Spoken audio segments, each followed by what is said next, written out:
I'm Brad Brewer, and you're watching The Daily Brew.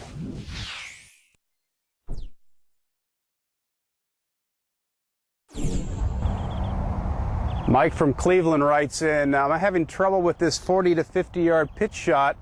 I tend to come up short often. Well, that's a tendency I see with a lot of folks, Mike, and I thank you for your question. I've got my 58 degree or my lob wedge, and a lot of people nowadays have the lob wedge in the bag and they like to use it, probably more so than what they should. I'm going to suggest, Mike, if you're coming up short using your lob wedge, let's get rid of that to start with, and let's go back to the traditional pitching wedge. That's a good term for it, because that's what we're doing here. We're pitching the golf ball. And what I want you to do here is a couple key things that are going to help you define how much arc you need to swing on with good rhythm in order to be able to hit it the distance we want. The first thing is we don't have to swing the entire club. We can actually choke up a little bit, and that's going to slow down the speed of the golf club swinging. So I'm going to choke down about 2 inches on this club.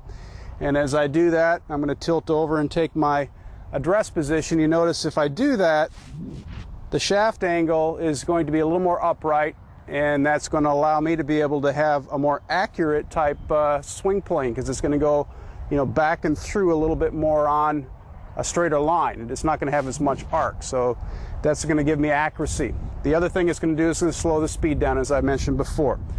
Now, the next thing I want to make sure I do is I want to make sure that I have a definition of my mind as far as how much arc I want to swing on, because everybody's tendency is to quickly swing back too far and then try to slow down into the strike. That's your death move. So I want to go to where I want to finish to begin with. And so for this shot right here, I'm going to go to about right here, about halfway through on my forward arc. And I'm going to swing it back and match it up and swing it through with good rhythm.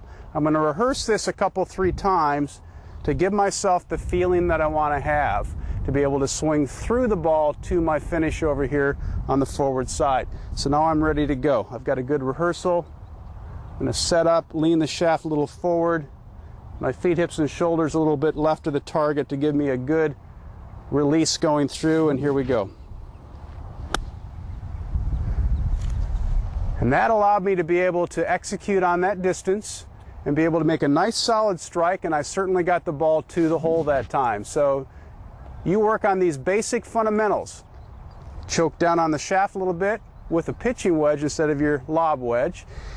Make sure that you open up your feet, hips, and shoulders a little bit, lean the shaft forward, and focus on the arc you want to swing on, back and through. It's going to help you hit this little pitch shot the precise distance you want every single time. Until next time, happy golfing.